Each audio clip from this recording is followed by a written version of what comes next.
Bonjour à tous. En ce jour du 2 novembre, voyons comment la Russie, au début du XVIIIe siècle, un vaste pays dirigé par un tsar, a vu son avenir être transformé de manière spectaculaire. Pierre Alexeïevitch, plus connu sous le nom de Pierre le Grand, a régné sur la Russie de 1682 à 1725. Son règne a été marqué par des réformes audacieuses qui ont transformé la Russie en une puissance européenne majeure. Il a fait pression pour l'adoption de la culture et des normes européennes, encourageant l'éducation, l'industrialisation et la modernisation de l'armée.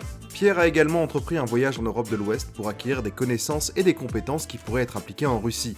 Il a étudié le système politique, militaire, économique de pays comme la France, les Pays-Bas ou même l'Angleterre. L'un des accomplissements les plus significatifs de Pierre a été la construction de la nouvelle capitale de la Russie, Saint-Pétersbourg.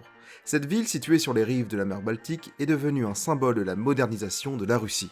L'une des réformes les plus emblématiques de Pierre a été le changement de titre, passant de tsar de toutes les Russies à empereur de toutes les Russies le 2 novembre 1721. Cela a marqué le passage de la Russie du statut de tsarat à celui d'empire. Cette transition du tsarat russe vers l'empire sous Pierre le Grand a été un résultat d'une grande ambition de transformer la Russie en une grande puissance européenne. Il a ouvert des fenêtres sur l'Occident et a introduit des réformes qui ont changé à jamais le visage de la Russie.